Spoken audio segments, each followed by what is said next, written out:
monitor untuk kerja 27 inch 4K dan refresh rate-nya cuma di 60 Hz aja. Nggak rekomendasi buat main game kompetitif, kecuali kalian emang pengen banget ya.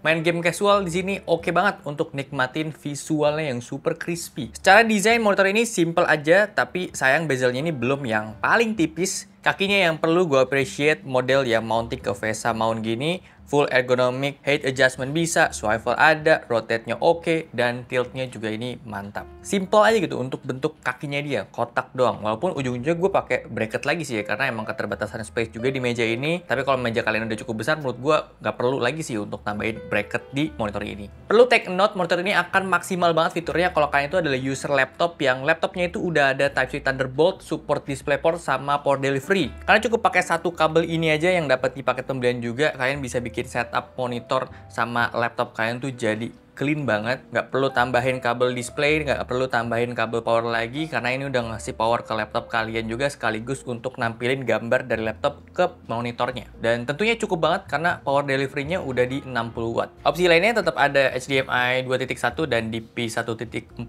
juga untuk displaynya, jadi nggak harus pakai port Type-C. Cuma memang kalian harus sediain lagi kabel HDMI sama kabel DP-nya kalau misalkan kalian mau pakai port tersebut. Gue pribadi di setup ini kan pakai PC, jadi ya pakai HDMI aja udah cukup banget, udah bisa maksimalin di 4K 60 Hz-nya dia. Monitor ini ukurannya 27 inch 4K, ya sebetulnya ini terlalu overkill sih ya. 27 inch itu cocoknya di 2K itu udah sweet spot banget. Walaupun ya nggak apa-apa juga sih ya 27 inch 4K, jadi lebih tajam juga gambarnya. Terus luas area kerjanya juga lebih bertambah dibanding 27 inch 2K atau Full HD bahkan ya. Paling gambarnya jadi ya kecil-kecil, tinggal di scale aja sih di Windows-nya nggak masalah juga, dan kerapatan pixel juga jadi nggak berkurang. Untuk panelnya dia pakai IPS White LED. Gak ada mini LED atau OLED ya di sini. Tapi yang gue salut warnanya dia tuh udah vibrance, hitamnya pekat, dalam juga untuk sebuah monitor IPS.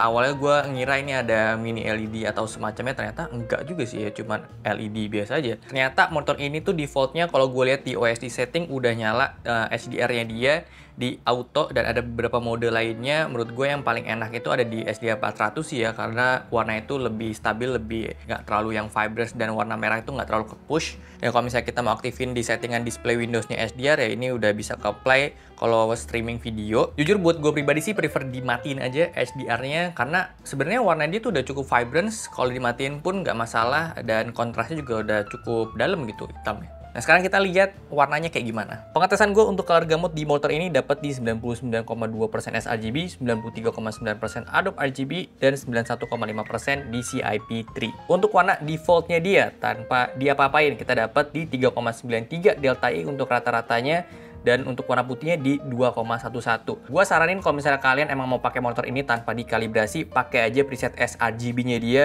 Dia udah akurat di 1,29 Delta I rata-ratanya, tapi putihnya emang ada di 4,91. Dengan CCT-nya di 6600-an, jadi agak sedikit kebiruan sih. Tapi ini jadinya sesuai klaimnya mereka kalau sRGB dia tuh di bawah 2 Delta I, dan memang dapatnya di 1,29 itu udah oke banget. Dan di preset sRGB ini juga dia masih bisa diatur slider brightness-nya, jadi oke. Gue coba kalibrasi di settingan custom, dan kalian bisa lihat aja settingnya kayak gini, RGB-nya, brightness-nya, target di 200 nits juga. Kita dapat hasil di 0,39 Delta I untuk rata-rata warnanya, dan putihnya di 0,06 Delta I. Jadi ini oke sih secara hasil data warnanya ya. Sedikit perbandingan aja sama data warnanya Lenovo L24i40, walaupun kemarin kita ambilnya pakai chart yang lebih dikit.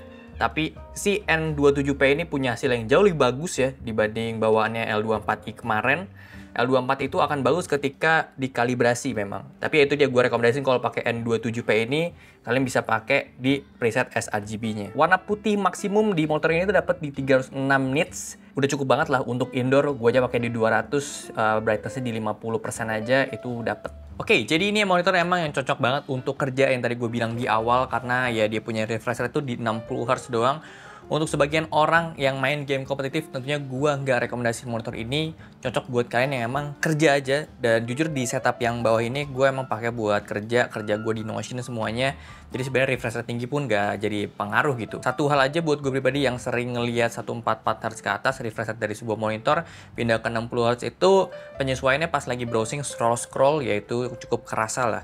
Jadi ya balik lagi soal kebutuhan kalian, karena yang dijual sama monitor ini tuh adalah 4K-nya dia, warna yang enak banget dilihatnya, dan Type-C-nya dia yang support display sama power delivery 65 watt. Dan dengan harganya dia di 4 jutaan, bandingin sama motor lain di kelasnya dia 4K Type-C 27 inch, ini termasuk yang budget, dan garansi juga dapat 3 tahun Lenovo, bisa antar jemput, mantap. Jadi ya segitu dulu untuk video kali ini, thank you banget udah nonton, kalau suka boleh like, share, dan subscribe, sampai jumpa di video selanjutnya, terima kasih.